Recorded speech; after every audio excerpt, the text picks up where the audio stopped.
First, story: The Silent Whispers of Frostfield. It was a bitter winter night when I found myself driving through Frostfield, a remote village in the mountains of Montana. The snow had been falling heavily for hours, and the road was almost impassable.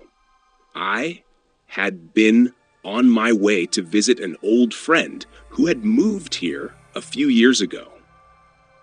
But the longer I drove, the more unsettling the village became. When I finally reached Frostfield, it looked like something out of a dream. The houses were covered in thick layers of frost, windows dark and silent. Not a soul seemed to be around. I decided to call my friend to let him know I had arrived, but the line was dead. I drove to his house, a lonely cottage on the outskirts of the village. As I pulled into the driveway, I noticed something strange. The front door was slightly ajar, and the snow around it was disturbed. Feeling uneasy, I stepped out of the car and walked towards the door. The cold air bit at my skin as I entered the house. It was empty. I called out my friend's name, but only the echoes of my voice answered. That's when I noticed the strange marks on the floor. They looked like frostbite or scratches. Leading toward the basement. Curious and nervous, I crept down the stairs. The air down there was thick with coldness and the faint whispers of something lurking in the shadows. Then I heard a creak. Before I could turn around, I felt a cold hand brush against my neck. The whispers grew louder, and I could feel something cold breathing down my neck. But when I turned to see what it was, there was nothing. Suddenly, the door slammed shut, locking me inside. I rushed to the window and looked out into the snow-covered yard. But what I saw sent a chill down my spine. Figures moved through the snow. Figures moved since pale and shrouded in frost, their eyes shining through the darkness. They weren't living. The whispers filled the air again, now louder and clearer. They were calling my name. Second, story: The Whispers of Snowfield. It was a late December night when I drove into Snowfield, a secluded town in the mountains of Colorado. I was just passing through, on my way to a cabin in the woods, looking for some peace and solitude.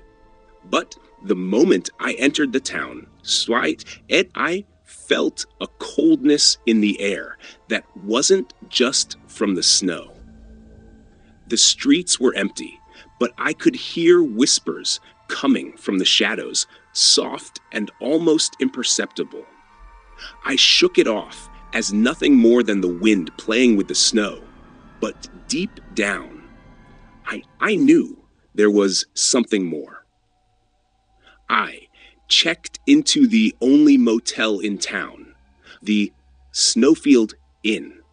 The owner, a thin man with pale skin and dark circles under his eyes, gave me a key to a room at the end of the hall. When I asked about the whispers, he merely shook his head and said, "It's nothing you should worry about." But his voice sounded strained, like he was lying. That night, as I lay in bed unable to sleep, the whispers grew louder. They came from the walls, from the ceiling. I couldn't make out the words, but the tone was clear. It was a warning. I got up and opened the door, hoping to find the source of the sound. But there was nothing. No one. just the snow-covered street, the moonlight casting long shadows on the ground. Then I saw it. A figure standing at the end of the street. It was tall, shadowed, its features obscured by the snowstorm that had begun to pick up. I called out to it, but the figure didn't move. It was then that I heard the whispers again, but this time they were clearer. Turn back, they said. Leave Snowfield. But it was too late. As I turned to run back to the motel, the figure disappeared, and I felt a chill race up my spine. Something in the air felt wrong. I had to get out of Snowfield. I was already getting ready to leave the next morning when I found a note slipped under my door. It simply read, "You are not the first to hear the whispers. They will never let you leave." I left Snowfield that morning and never returned. But sometimes at night, when the wind howls through the trees, I still hear the whispers. Third story, the frozen whispers of Crimson Hollow. It was a frigid winter night when I drove into Crimson Hollow, a small town nestled in the foothills of the Appalachians. The snow had begun to fall heavily, blanketing the world in a thick white silence. I had heard rumors about this place, tales of strange sights and freak accidents that had haunted the village for generations. But I was determined to spend the night, driving through the empty streets to find out for myself. I pulled up to the only hotel in town, the Crimson Hollow Inn. A rustic building with dim lights flickering through the windows. The place looked old, with creaking floorboards and walls lined with worn tapestries. I walked in and was greeted by a gruff man behind the counter, his eyes sharp and piercing like what I had come to find. "You sure you want to stay here?" His voice gravely.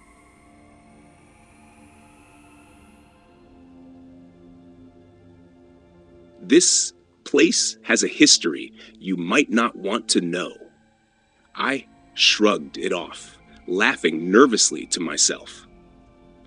I had heard it all before, stories about cursed places and superstitions. But that night, something felt different. After I settled into my room, I decided to take a walk around the town. The snow fell heavier now. The streets, completely empty. The only sounds were my own footsteps crunching in the snow, until a whispering voice reached my ears. At first, I thought it was just the wind, but the whispers seemed to follow me. I turned down one of the narrow streets, and there it was again, the sound of soft voices murmuring just out of reach. I felt a chill run down my spine, the whispers growing louder, filling my head. They were saying something, but I couldn't make it out. I followed the sound until I came to a forgotten cemetery on the edge of town. The tombstones were old, covered in ice and snow, but one stood out a single grave that was recently disturbed. I stepped closer to read the name Samuel Alder. The year was recent, within the last few years. Just as I leaned in, the whispers suddenly stopped. A cold gust of wind blew past me, and I felt something watching from the darkness. What? I turned around and saw a figure standing in the snow. A man, pale and shrouded in tattered clothes, his face shadowed. Before I could react, he disappeared into the night. The whispers started again, this time closer. I ran back to the hotel, my heart pounding. As I opened the door to the lobby, the man behind the counter looked at me, his eyes narrow. "You met him?" didn't ask, his voice low. Before I could answer, he reached under the counter and pulled out a weathered photograph. "This is Samuel Alder. He died years ago, but his spirit never left. You might be hearing him for a while." Left Crimson Hollow the next morning, but the whispers still echo in my head, a cold reminder of what I witnessed.